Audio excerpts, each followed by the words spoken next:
will try to keep it short. As you can imagine, since you all knew him, that will be pretty hard. So a lot of this, I'll try to sum up and let you use your imagination, and I'll read the short version in a second. But my mom's a pretty smart lady. She made a really good decision when I was little. And in the summertime, especially when it got really hot in Arizona, she would let me go live with my great aunt Betty and Uncle Al for 3 months in between school years. I did that for almost my entire childhood, through when I was a teenager. So, like I said, a lot of this is specifically what that meant to me.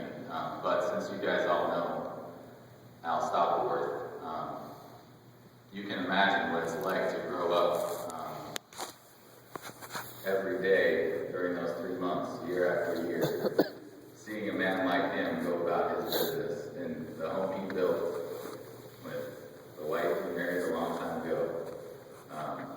The patience, the focus, the kindness, and the attention he had it just made a huge impression on me. It took me a long time to realize what a big impression he made on me, but it was huge. My favorite book of all time is called Speaker for the Dead.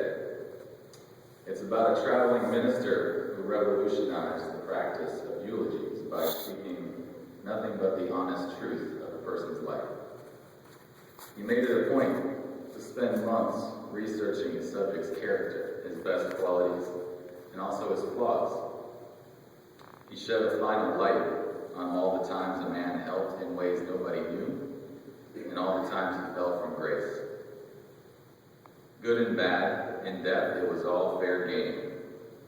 His eulogies always struck a beautiful contrast. Here I am. I have the honor of eulogizing the greatest man I've ever known. And with his death, my research is all done. I'll only be speaking for a few minutes, but I spent thousands of hours with my Uncle Al. As much as I wish I could add some of that contrast, I'll spoil the drama right now. I honestly can't think of a single time he let me down. Of all the unblemished, true words I could speak from my heart, not a single one could cast a harsh light on him. It's hard to believe, even for me, but he never, ever disappointed me. He was human.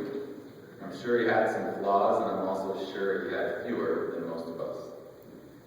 He might have even had a few regrets, but I bet he had zero excuses.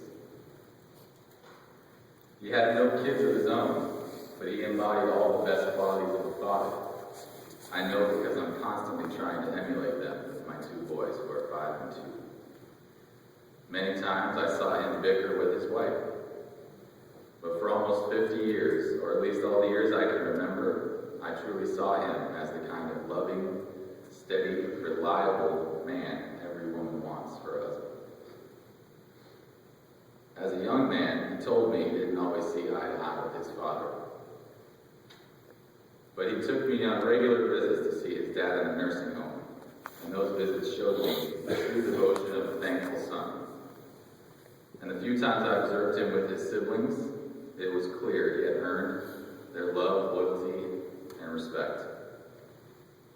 I shared no blood with Uncle Al, a fact that still mystifies me to this day. But when I think of the word family, his face is one of the very first that comes to mind. Father, husband, son, brother, family. He was pretty much the kind of man I always wanted to become.